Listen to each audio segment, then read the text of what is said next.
Hello everyone, it's DA here for another Warframe guide, and today I will be showing you how to mod with just one forma or less on your Warframe and your weapons. Because let's just be honest, not every Warframe player can afford to format their weapon 5 to 6 times. That in some cases can be very outrageous. And most videos out here on YouTube pretty much talk about how to format your weapons, 4 to 5 format builds, and even end game builds, talking about 5, 6, 7 formas. Some people even have up to 8 formas on their weapon. However, that leaves the average Warframe player in the dark because, let's just be honest, not every one of us can afford this kind of luxury in the game. So this is going to show you in my own preferred build for a new player and those who cannot afford it on how to mod and enjoy the game with the little that you have. So let us get started.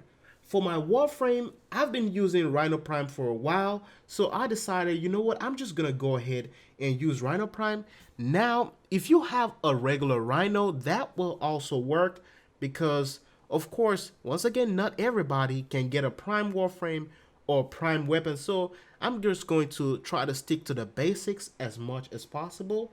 So the reason for Rhino is because it's easy to get. It is well rounded as well. And if you have other Warframes such as Mag or Zephyr or Volt or any of the Warframes you have and you farmed, just make sure you understand that it is just still the same Warframe. It's Warframe, they're just having different shells on them. So different builds and different mechanics and some of these different unique styles will transfer depending on how you mod it, because we're not modding based on powers right now. Of course, the powers of those Warframes can help you survive, but we're just going for basic mods as of the moment. So just stick to the logic, just mod your Warframes in a basic way, and in most situations, this will and should work. So as you will see, I am not using any arcanes mainly because everyone cannot afford an arcane, and most of the savages in the trade chat will bill you thousands of plats just to get a set of arcane. Oh my goodness, I get so tired of that. Because to be honest with you, I was trying to get a set of an arcane energized, and this guy was telling me it's going to cost me 10,000 plats, and I just got tired of all the bullshit in the trade chat, and I was just like, you know what, that's it. I'm not buying anything for the meantime. I'm just gonna sit right here, grind, and farm for my own items. So as you can see on this build, I am not using any arcane at all. And in my modding setup, I'm using some mods that are easy to get, such as Energy Siphon for energy regeneration.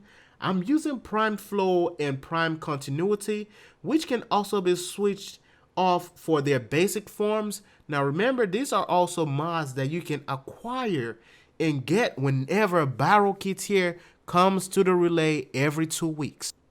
Also, use Vitality and Steel Fiber. And if you don't have Rage, you can substitute that and Iron Sharpener for any mods that you want, any survival mods or any basic utility mods. And of course, in the utility slot, you can change that for anything that you want to use, or maybe for more speeds, basically because Rhino is a little bit slow, or you can do whatever you want to do with it with some of the elemental parkour mods. This is basically based on your own preference. So for my primary, I am not using any other than the Sancti Tigress from the new Loca. Now, I would advise you as a new player to try to get your best hands on any of those syndicate weapons because it will really help you a lot. Mostly not because of the damage they do or the way they function, but the utility in their syndicate effects. Some of them heals you, some of them boost your armor, and even some of them fills back your energy pool.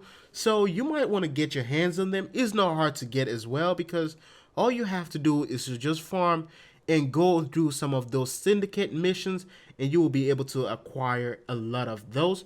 Any other primary you have will work as well. It is not a distinct thing that you must use everything or whatever I'm using in this build.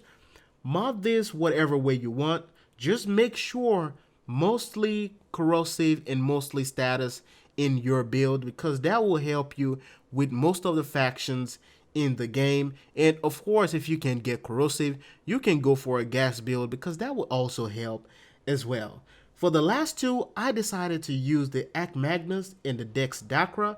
Modding these two is very basic with your essential mods. It doesn't take a lot to mod the Dex Dacra, and it doesn't take a lot to mod the Act Magnus. And if you have Life Strike, use it for your survival or your Dacra, because that will help you survive more and make you better as well. I took this build into a sortie mission, and though it was very fast-based because basically it was a rescue mission, but I was able to stand my own ground. I stacked up on energy restores, which is something you might also look into. You can get that in the Corpus lab in the clan dojo. So I stacked up on these energy restores to make sure that I can survive and regenerate my energy. I used my Iron Skin for Rhino, which is one of the best survivability abilities that Rhino has, and only revive your teammates whenever you can. As you can see in the way I play, certain teammates, if I cannot get there or if I feel like I'm going to die, I just push forward and move on. And if I feel like me pushing forward to the extraction point will be one thing that will guarantee our survival and earning our reward for that mission, I go ahead and do it. Only revive teammates whenever you can. The best way to survive also is to constantly move around, and since you'll get a free Sentinel, which is the Taxon Sentinel, just make sure you mod it well and make sure your Sentinel does not die. Now, if your Sentinel tends to die a lot, you might invest in some Kavats or maybe a Kubra, which can also stand the test of strength and stand the test of time as well. Well, that is it for this video. If you liked it and enjoyed it, don't forget to give me a thumbs up and also subscribe for more. I will be announcing the PC Plat winners very soon, so don't forget to keep on your notification buttons for more info and more updates whenever I post. And as always, it's DA signing out. I'll see you in the next one.